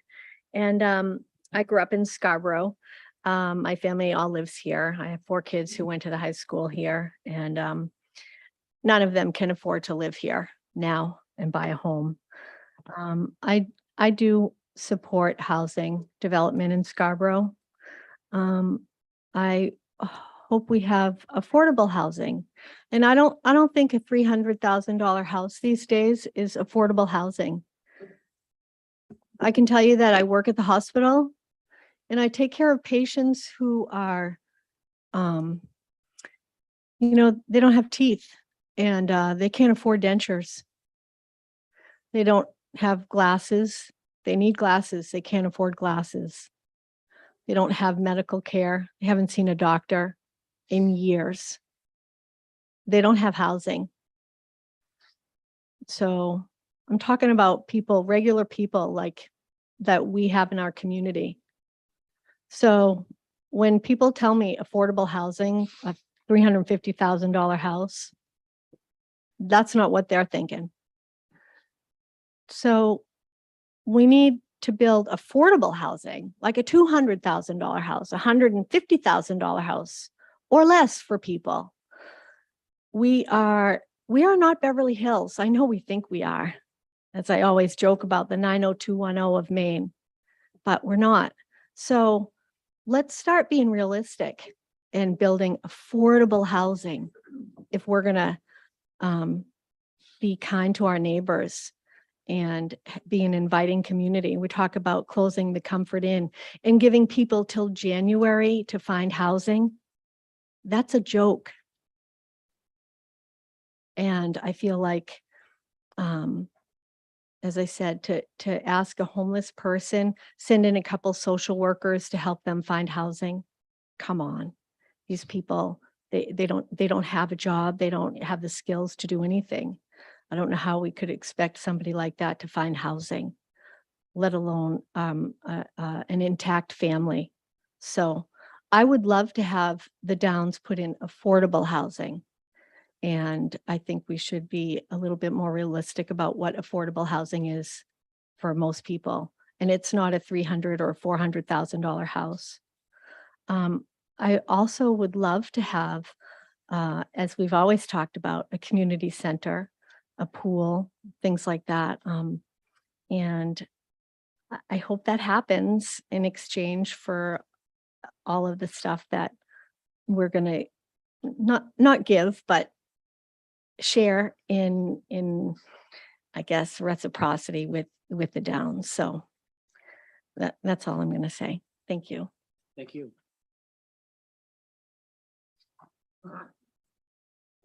My name is Mark Wargast. I'm a resident of 13 Front Runner Way in the Downs. Full disclosure, I am a new person to Maine. I do not have a long history here. I moved here in December, and I moved into the Downs in February. And sir, if you are the developer of the Downs, I've never met you. Thank you. I'm very happy there. The piece I'd like to just say quickly is that I'm originally from Brooklyn, New York, and Montclair, New Jersey, if any of you know those towns. and they're wonderful communities. And I believe that there's a difference between a housing development and a community.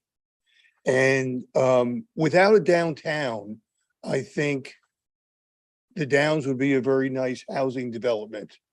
With the downtown, I think the Downs could very well be a lovely community where we're out walking to the stores, we're shopping in the neighborhood. It would just be magnificent, in my opinion.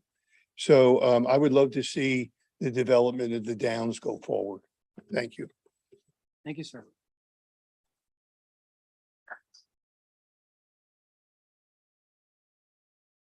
Any other members of the public that would like to speak? Please come on up.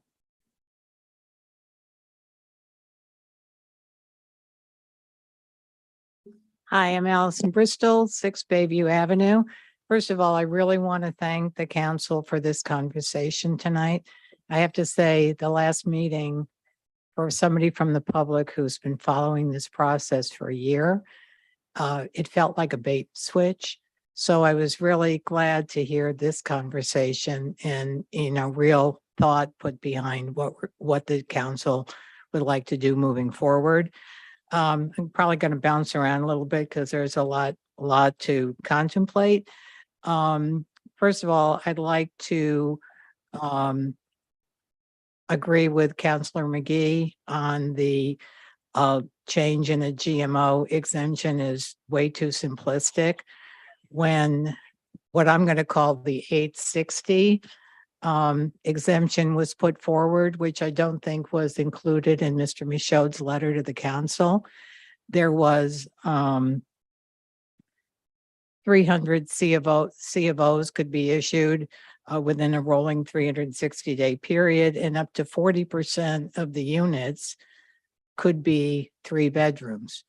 So if we're allowing 289 units and we're not really defining what they are, to me, a 3-bedroom unit is no different than a 3-bedroom house in terms of impact on the community. So I would like to, if the council is going to look at the GMO road, to really better define that. And actually, I would also agree with putting a Band-Aid on it if you're going to go down the GMO road, and not just overhauling the GMO, I think is also important. I don't think just changing a couple of numbers, is really going to, in the long run, big picture, going to solve the problem.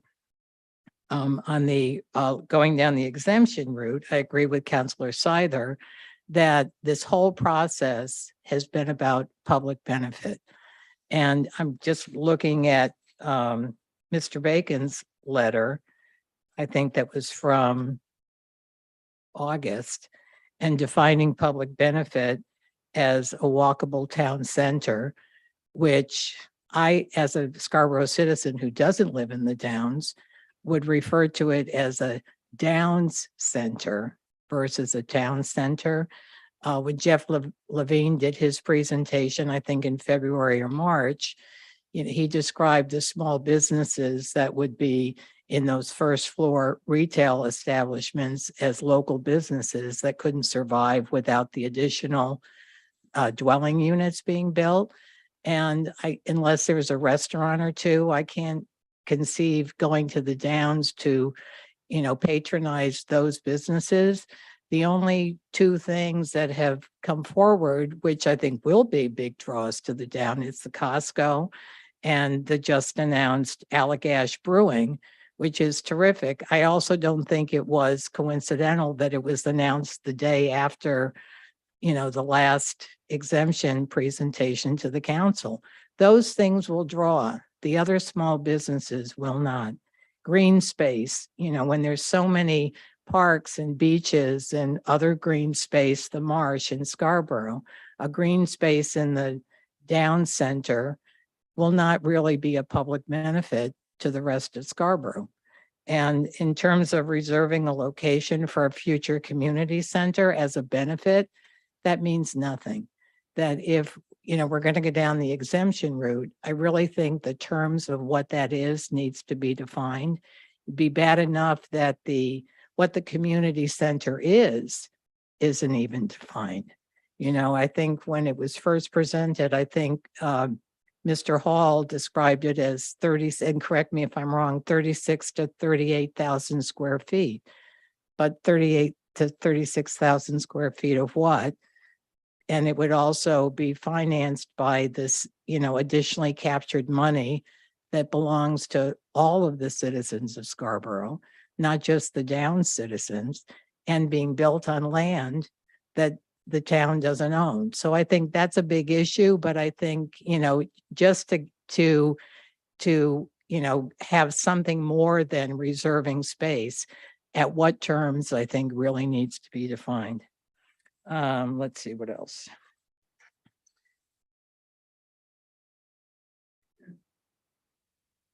I don't know. I just think it's too simplistic, the GMO that's been put forward.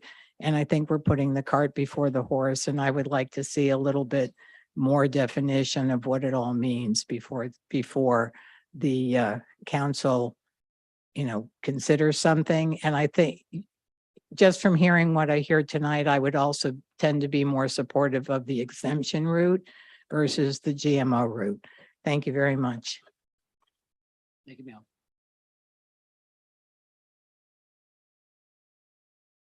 Good evening, Melissa Benarowski, Hayloft Lane, part of the Downs. Thank you to the whole council for taking the time to have this workshop tonight. I've been on your side of the table in another town in Maine, and I know the grueling effort that you put into preparing for the meetings and attending. So I really appreciate having this opportunity to be here tonight. The reason I'm here tonight is to discuss my dissatisfaction with the current development. And what I've heard tonight with public benefit and benchmarks, I think would help resolve some of my concerns if that was built in. I moved in over a year ago with the promise that there would be, very simple promise, walking trails and a dog park. There's been nothing provided for the residents yet. I rent, I didn't want to purchase until I saw and felt comfortable with the developers. My rent went up $200 a month this year with no extra amenities. I found that to be fairly steep. And I think a lot of my fellow tenants did as well. But we've asked, and most often are just simply ignored. I started sending emails in May of this year when the first request came to start coming to these meetings in support. That was May 6th, I believe, was that meeting, the first meeting. And the only time we hear as residents hear from the Downs development team is when they want us to come to a meeting. We don't get any updates on construction, on what's coming next for us as benefits as residents. That's residents of the Downs. This is not residents of the whole town, which, as we just heard, they don't maybe not see even benefit in this community. So I started emailing in May asking, when are we going to see what you've promised us?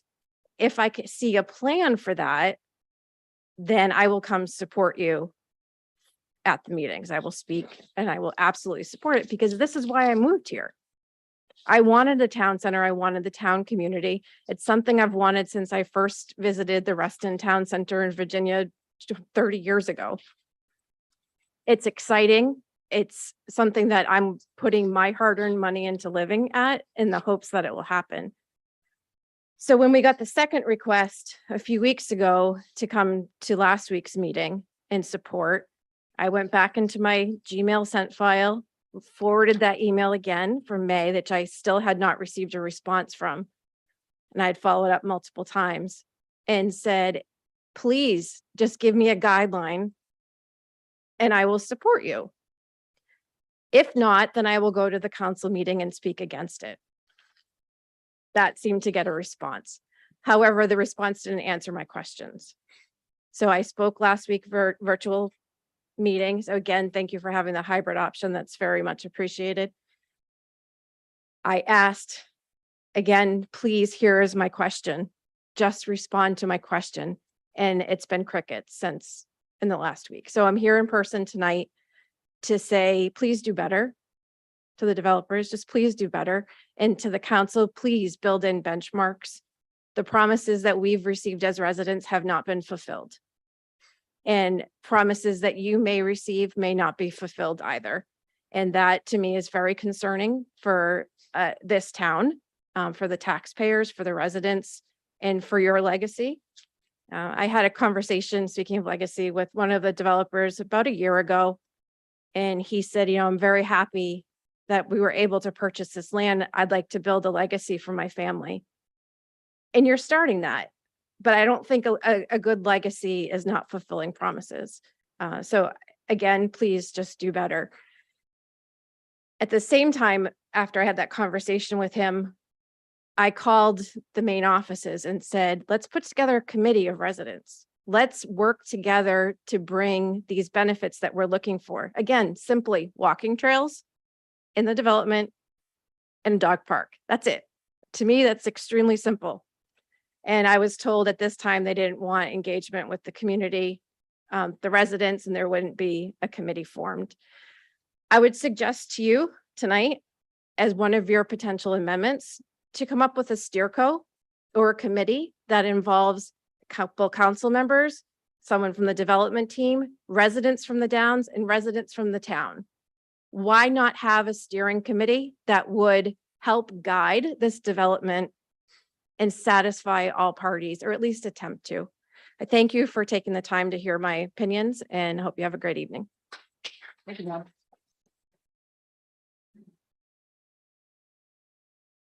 Are there any other members of the public that would like to speak?